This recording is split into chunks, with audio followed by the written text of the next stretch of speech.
So we left off talking about negatives and powers and all that, integers. Last class we talked about the single operations with numbers. Let's take a look at what happens when we have a problem that looks something like this.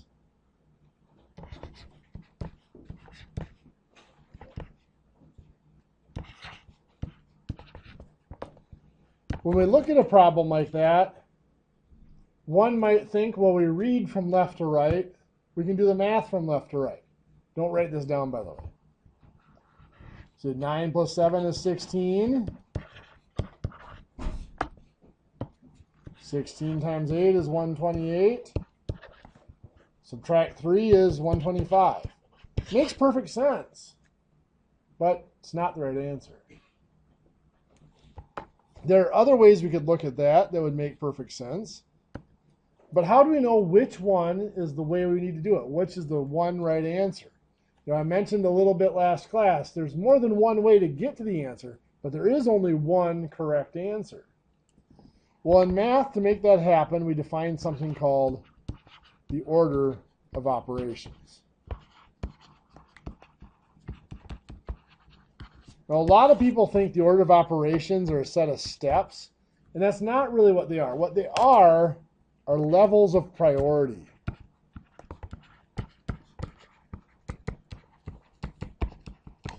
Certain things have higher priority than others. So if they're there, certain things have to happen before other things do. Our highest level of priority is something called enclosing symbols.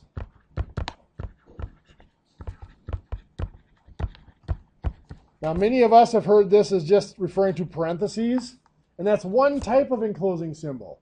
But there are a few others that we'll run into. There's several others, but we're going to run into a few others in this class. The second level of priority is something called exponents. Now, we've run into one type of exponent just a little while ago. That's our powers. Another type of exponent is going to be roots. We haven't really seen those yet. Our next lower level of priority, if there's no more enclosing symbols, no exponents to do, then we can multiply or divide. Remember, we talked about multiplication and division being closely linked. They're really the same operation in different directions, so they'll be at the same level. And finally, the lowest priority that we only can do if there's nothing else left to do is addition and subtraction. So back up to this problem here.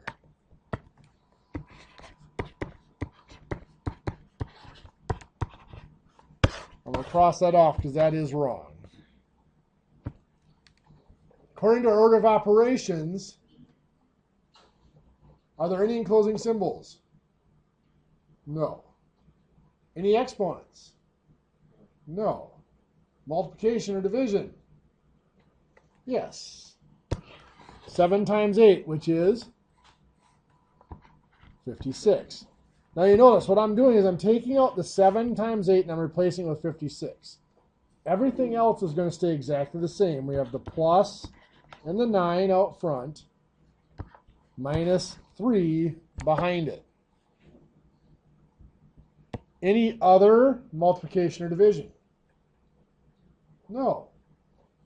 So our last level, lowest level of priority, addition or subtraction. Well, we have one of each. Which happens first? Well, they happen at the same time. So when we have two things at the same level of priority, the way we decide which one to do first, then we do go left to right, just like reading a book. So down here, starting from the left, we have the 9 plus 56 first, which is 65. And notice everything else stays the same. Minus 3 is still there. 65 minus 3, 62. Quite a bit different from our 125. Let's look at one that's a little bit more difficult.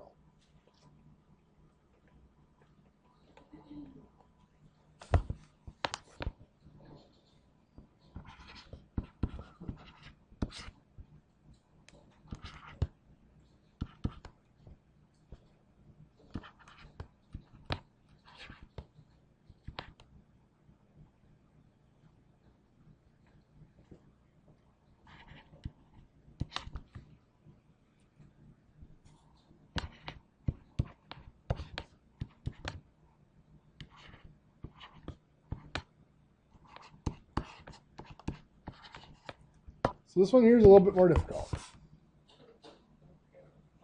Okay, so we go through our order of operations. Highest level of priority is enclosing symbols. Now we see a couple of them up here. We always go left to right if they're at the same level. So going left to right, this is the one we hit first. We need to find its other end. Is this it? That one's facing the wrong way, isn't it? How about this one? It's facing the right way. But that one goes back to this one. We're going to go all the way down here to find its other end. So we start our operations inside that set of parentheses, inside that yellow box for now. But inside the yellow box, our order of operations still applies. So now we keep looking. Are there any inside there? Are there any enclosing symbols? Yeah. There's another set of parentheses.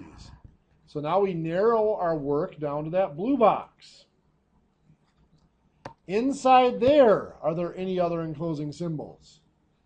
No. Any exponents? No. Multiplication or division? We're just inside the blue box. Multiplication or division? No. All that's there is subtraction, right? 8 minus 5. So let's do that. 8 minus 5 is 3. Notice I took out the 8 minus 5, replaced it with 3, and everything else is going to stay the same.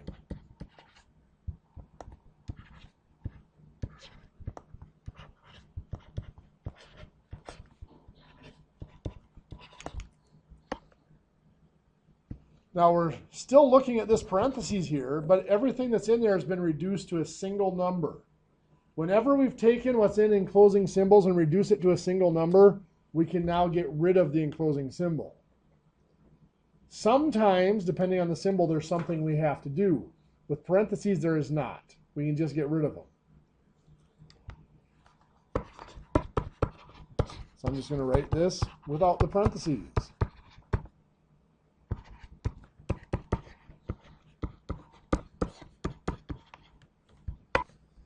So now that set of parentheses, that enclosing symbol is gone.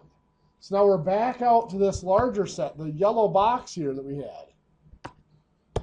Right here, if I can put it back. Are there any other enclosing symbols out in that range? No.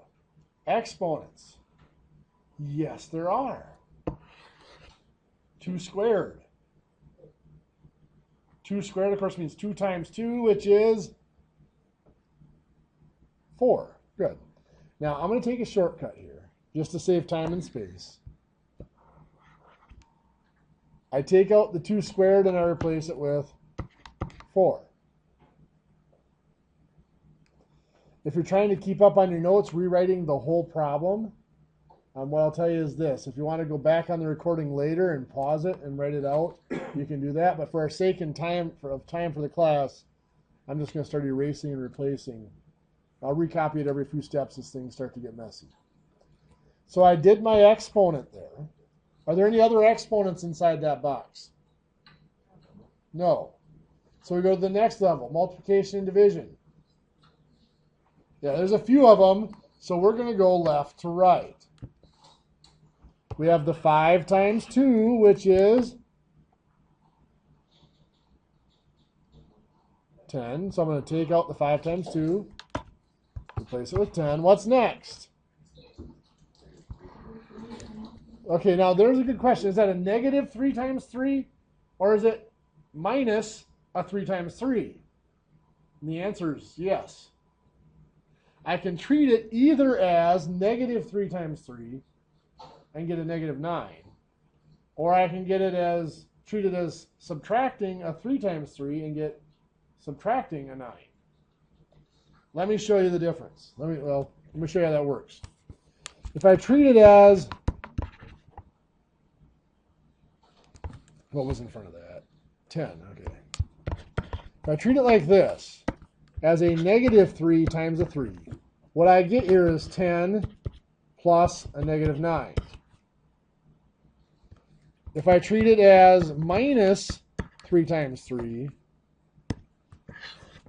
I get 10 minus 3 times 3 is 9. Those look different, but mathematically they're equivalent. 10 plus a negative 9 is the same as 10 minus 9. So it'll give us the same result either way. You just have to make sure that this subtraction here only gets used once. If you use that as a negative 3 to make this a negative 9, this has to be positive. This has to be plus now.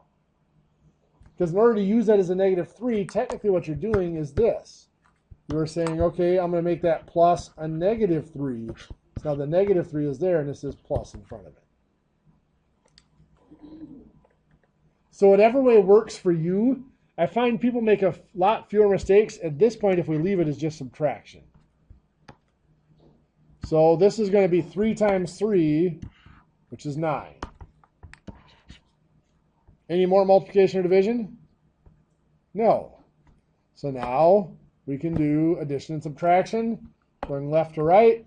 6 plus 10? 16. 16 minus 9. 7. 7 plus 4? 11. And 11 minus 7 is 4.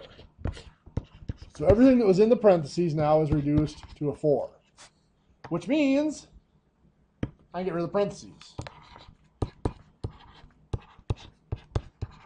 Now there's a little bit difference here. Up here, there was this times in front of the parentheses. So when I remove the parentheses, all I do is remove the parentheses. Here I have this 3 in front of the parentheses with no symbol. What's implied? Multiplication. So when I remove those parentheses, I do have to put in that multiplication symbol there, because there wasn't anything there already. Now what has to happen next? No more enclosing symbols, no more exponents. You're right there in enrichment is multiply. 3 times 4 is 12. And then add 8 plus 12 is 20. Plus 3 is 23. Not terrible?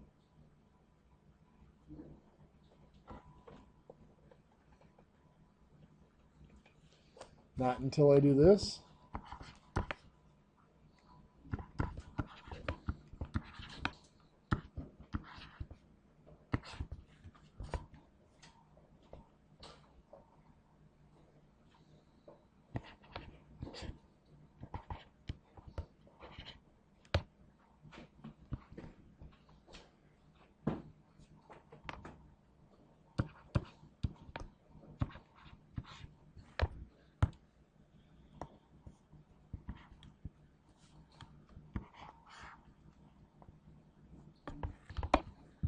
That'll be nice.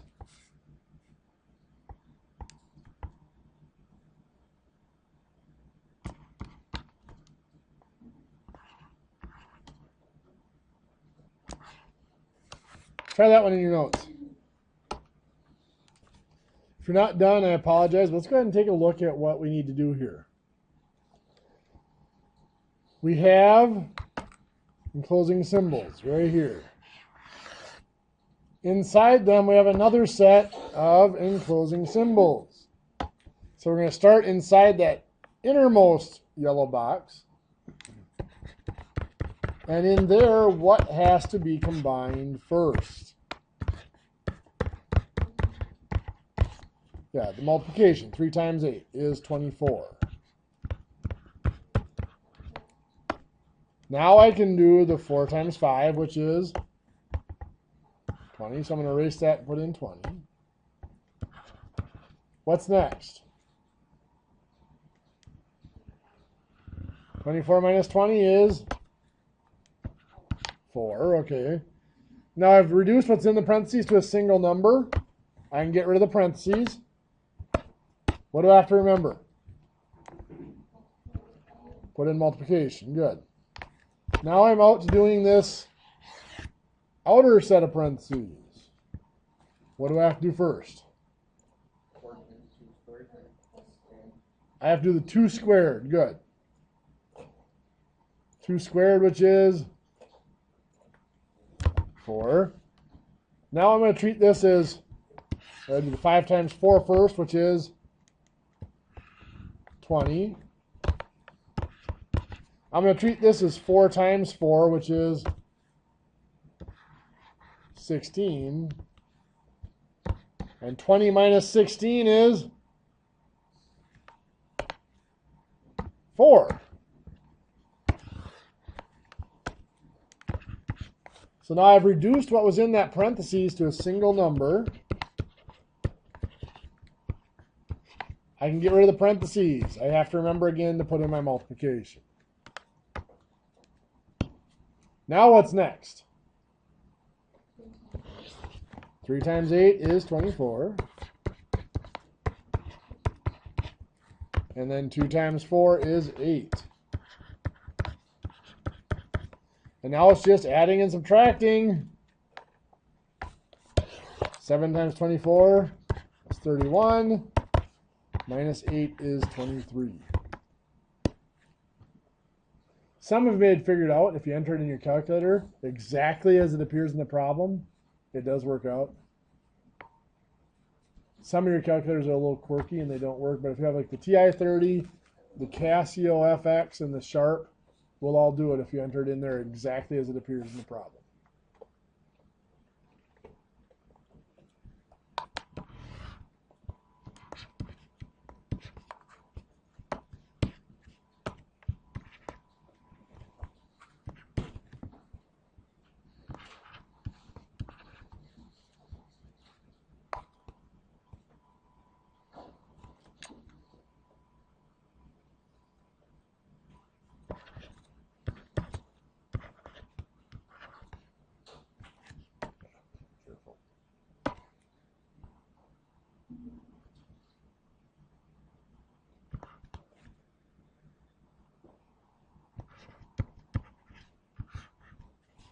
So let's look at a problem like this. To solve this one, we have to figure out what this line across here means. What does it mean? Okay, division. Most people say division, and it does mean division. It's called a fraction bar, and it does mean division, but it's also an enclosing symbol. It separates part of the problem from another part of the problem.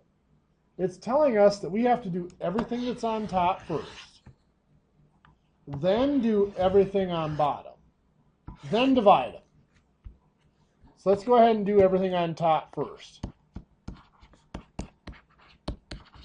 What has to happen first up there? 7 times 3 is 21. What's next? 5 times 3 is 15. Good. And then 21 plus 15 is 36. So we've got 36 on top. On bottom, what has to happen first? 5 squared is 25. And then 2 times 5 is 10. And then 3 plus 25 is 28. And 28 minus 10 is 18. So the bottom's 18. Now we divide 36 divided by 18. It's 2.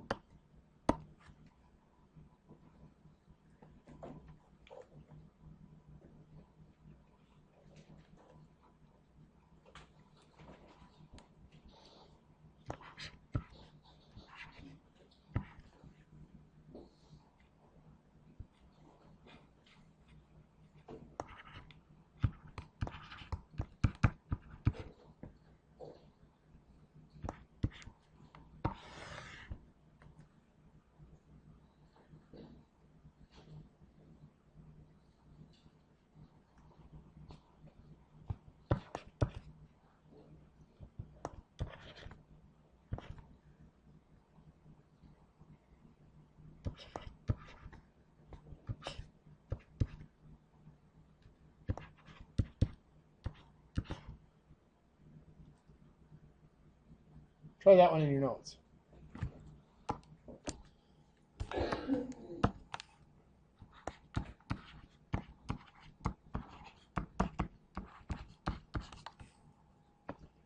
So first we have to do everything on top. What do we have to do on top first here? The exponent. So 7 squared is 49. Good. What's next? Multiply. Which one? 3 times 8 is the only one, I guess. Yep. Which is 24. And then divide. 24 divided by 4 is 6. And then 49 minus 6 is 43. Minus 1 is 42. So now over here, what do we do first? On the bottom, enclosing symbols, and then there we got to do the 6 squared, which is 36. And then 36 plus 5 is 41. Plus another one is 42. Good. Now when I take out my parentheses, do I have to put multiplication in front of it? What's that? Okay. I'm going to take out my parentheses first, and then that's what I have to do. Do I have to put multiplication in front of my parentheses here? No, because there's already an operation there. Subtraction. So yes, the next thing I do have to do is 7 times 8, which is 56. Minus 42 is 14. So the bottom is 14. So 42 divided by 14 is 3. Good.